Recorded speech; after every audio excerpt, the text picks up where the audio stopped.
All right, so the next couple videos are going to be more examples of implicit differentiation, the different types that we're going to run into. And so the first is just our basics. It's addition and subtraction, and then we'll do product rule and quotient rule, and then chain rule as well.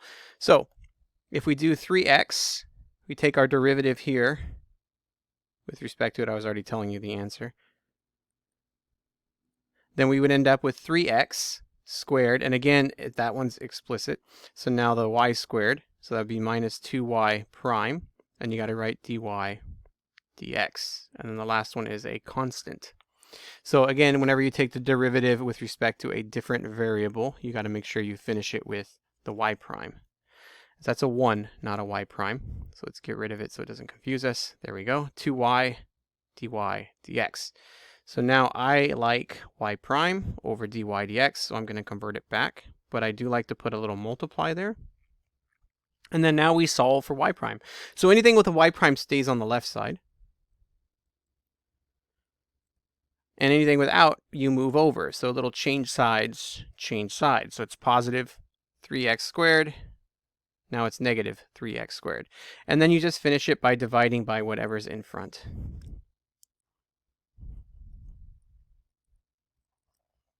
And we end up with y prime equals negative divided by negative. That's 3x squared over 2y. And so yeah, you will be ending up with answers with y in them. And so you could have also solved this one for y squared and then taken the derivative. That would work as well, just not as fun. There we go. Okay, so the next one. So we're going to do the same thing. I'm not going to write d dx anymore. So this is now 3y squared, and then it would be dy dx minus 5x to the fourth. And there's no prime on that because it's x. Now we got to rewrite these. That's a half. That's a half. Okay, so we'd end up with 1/2 x minus a half. And then minus 2 times a half, so minus 1, y to the negative 1/2. And then we rewrite. So 3y squared, y prime, minus 5x to the fourth. Now, I was waiting for someone to say it. Don't we need a y prime? Yes. This dy dx. So this would become 1 over 2x square root minus 1 over square root of y prime. And then we put all the primes on the same side.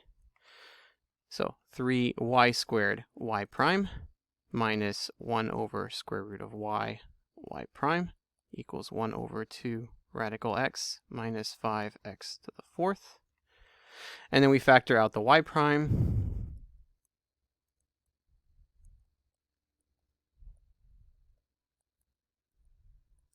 And this is the standard method. If you end up with y primes on multiple sides, it then just becomes a shifting. And so we always want to double check our signs. So this one was left alone. This one was brought over. So it should be a positive. And then we brought this one over, and so it should also be a positive. And so now everything matches. So we brought this over, it's positive. We brought that over, it's positive. And that's positive, and that's positive. It's just something you always want to make sure you double check, because we all still make mistakes on these problems. Okay. So now we can take and divide. So what we're solving for is our y prime, because we want to know what y prime equals. And so what happens is we just do a quick divide. Once we've brought everything over to one side and you factor it, then all you have to do is divide it over to the other side. And so these will become very repetitive. As you do more and more of them, you'll start to see the pattern.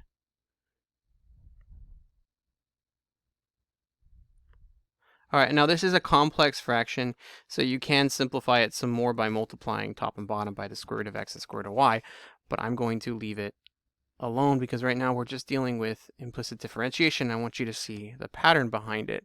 So again, when you take the derivative of y, you want to make sure you put dy dx, which becomes y prime. So that was also a y, so dy dx y prime. And then when you start shifting the y primes to one side, you want to make sure that you do change signs as you transfer them from side to side. and then dividing at the very end, and then the rest is just simplifying. And there you have it.